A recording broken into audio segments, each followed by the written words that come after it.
الحمدللہ وکفیٰ وسلام علی عبادہ الذین اصطفیٰ اما بعد۔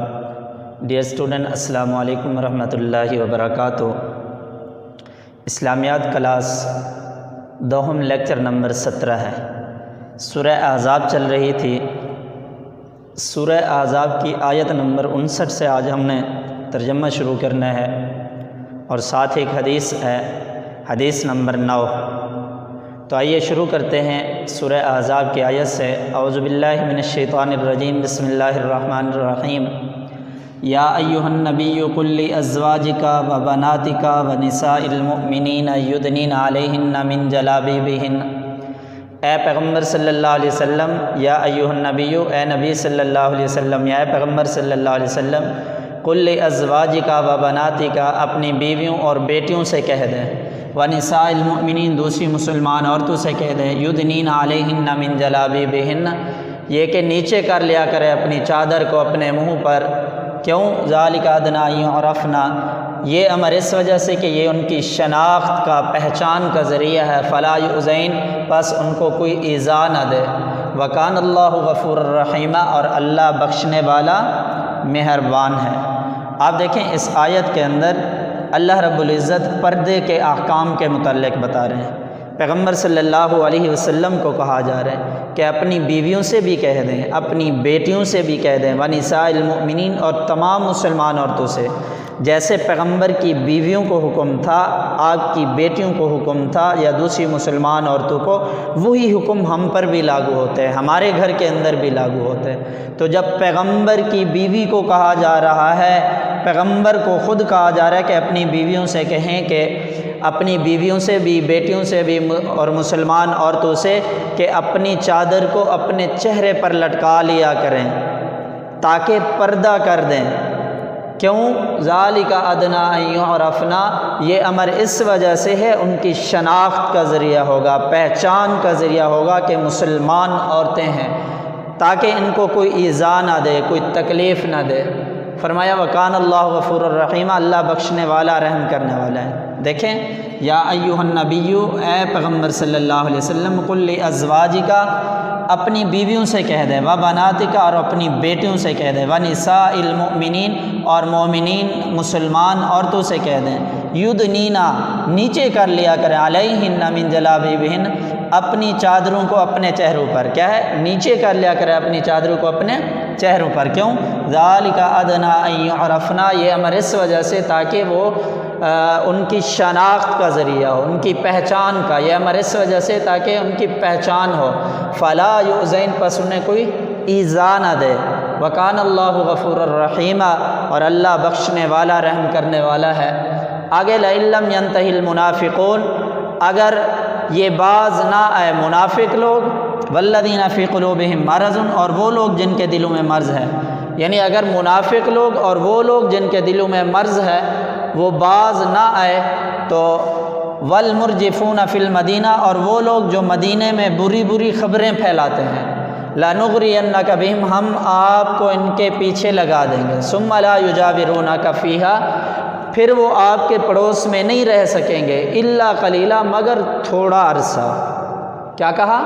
لَئِن لَّمْ يَنْتَهِ الْمُنَافِقُونَ، اگر منافق لوگ اور وہ لوگ جن کے دلوں میں مرض ہے وہ باز نہ آئے، وَالْمُرْجِفُونَ فِي الْمَدِينَةِ، اور وہ لوگ جو مدینے میں بری بری خبریں پھیلاتے ہیں، لَنُغْرِيَنَّكَ بِهِمْ، ہم آپ کو ان کے پیچھے لگا دیں گے، ثُمَّ لَا يُجَاوِرُونَكَ، پھر وہ آپ کے پڑوس میں نہیں رہ سکیں گے، إِلَّا قَلِيلًا، مگر بہت ہی تھوڑا عرصہ۔ آگے مَلْعُونِينَ أَيْنَمَا ثُقِفُوا، وہ لعنت کیے گئے ہیں، پھٹکار میں آئے ہیں، أَيْنَمَا ثُقِفُوا، جہاں کہیں بھی پائے جائیں گے، پکڑے جائیں گے، وَقُتِّلُوا تَقْتِيلًا، اور مار ڈالے جائیں گے، قتل کیے جائیں گے۔ ملعونین، لعنت کیے گئے ہیں، پھٹکارے ہوئے ہیں، اینما ثقفوا، جہاں کہیں بھی پائے جائیں گے، پکڑے جائیں گے، وقتلوا تقتیلا، اور مار دیے جائیں گے۔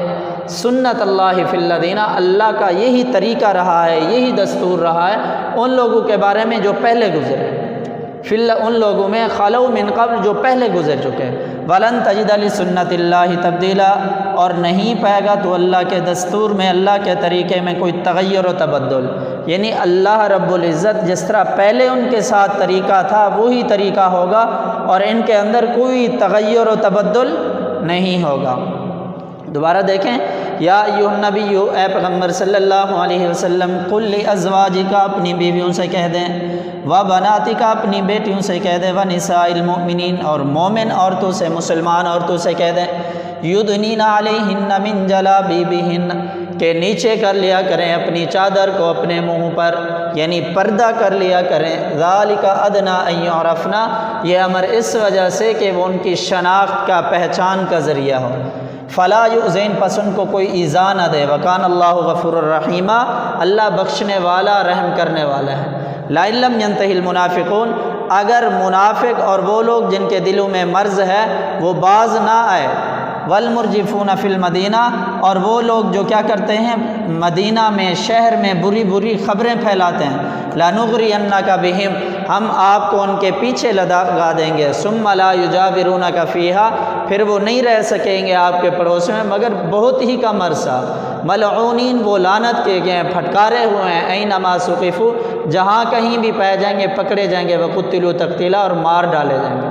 سنت اللہ فی الذین خلو من قبل، اللہ کا یہی طریقہ رہا ہے ان لوگوں میں جو پہلے گزر چکے۔ ولن تجد لسنت اللہ تبدیلا، اور تو اللہ کے طریقے میں کوئی تغیر و تبدل نہیں پاؤ گے، ہرگز نہیں پاؤ گے۔ یہ آج کا سورہ احزاب کی جو 4 آیات پڑھی ہیں، 59، 60، 61 اور 62 نمبر آیت آج ہم نے پڑھی ہے، تو یہ ترجمہ آپ نے دیکھنا ہے۔ آگے ہم نے، کیونکہ حدیث ہے، حدیث کے ایک سبق کے اندر ہم شامل کرتے ہیں، تو 10 حدیثیں تھیں، 10 میں سے آج 9 نمبر حدیث جو ہے وہ شروع کرتے ہیں۔ حدیث ہے کلکم راعٍ وکلکم مسئول عن رعیتہ، حدیث کا ترجمہ ہے تم میں سے ہر ایک نگہبان ہے۔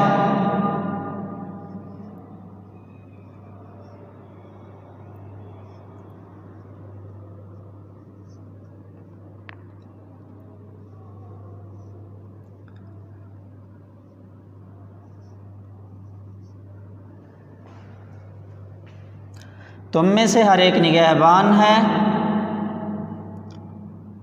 اور ہر ایک سے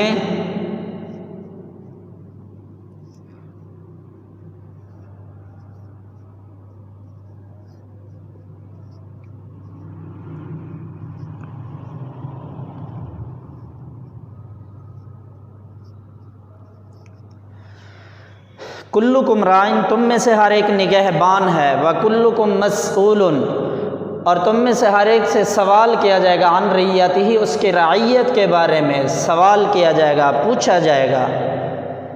کلکم راعٍ، تم میں سے ہر ایک نگہبان ہے، وکلکم مسئول عن رعیتہ، ہر ایک سے اس کی نگہبانی کے متعلق، رعیت کے متعلق سوال کیا جائے گا۔ حدیث کا عنوان کیا بنے گا؟ یہ تو حدیث ہو گئی، آپ نے حدیث لکھی ہوئی ہے تو اس کا ترجمہ لکھنا ہے، ہیڈنگ دینی ہے ترجمے کی۔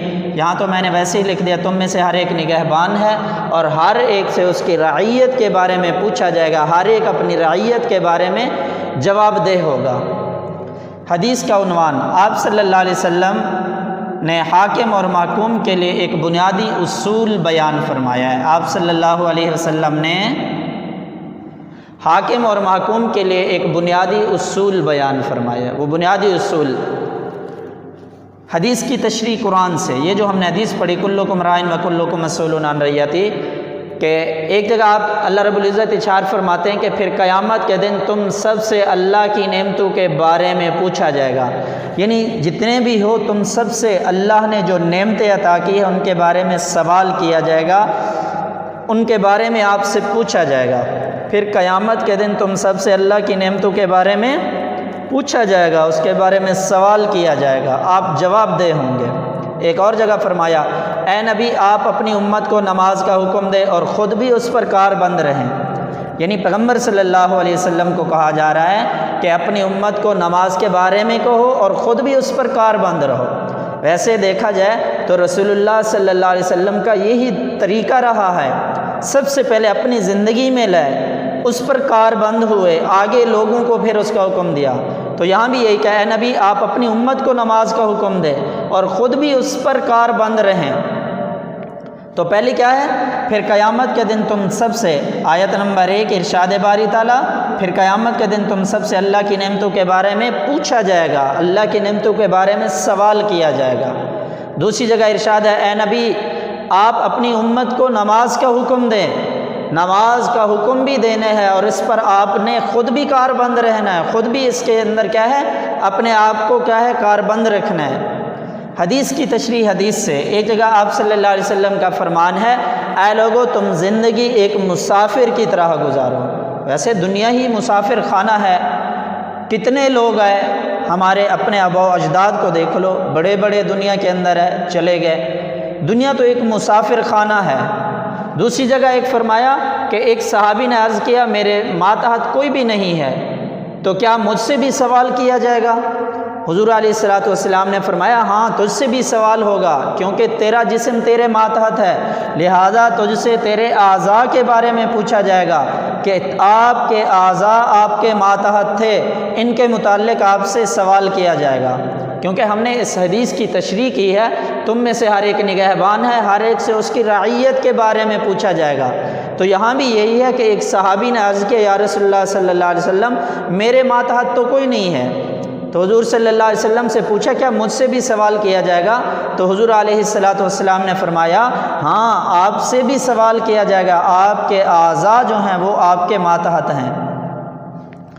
یہ 2 آیتیں ہو گئی اور 2 حدیثیں ہو گئی۔ تشریح، راعی کا لغوی معنی ہوتا ہے، کہتے ہیں چرواہے کو، ویسے جیسے کلکم راعن، راعن کا لغوی معنی جو ہے وہ چرواہے کے ہے، لیکن اسلام میں راعی سے مراد نگہبان ہے، جس سے معلوم ہوا کہ ہر انسان جو ہے کسی نہ کسی درجے میں راعی ہے، کسی چیز کا نگہبان ہے، اس کے ماتحت کوئی چیز ہے، اس وجہ سے یہاں پر اس کا معنی کلکم راعن اسلام والا معنی کریں گے، نگہبان والا۔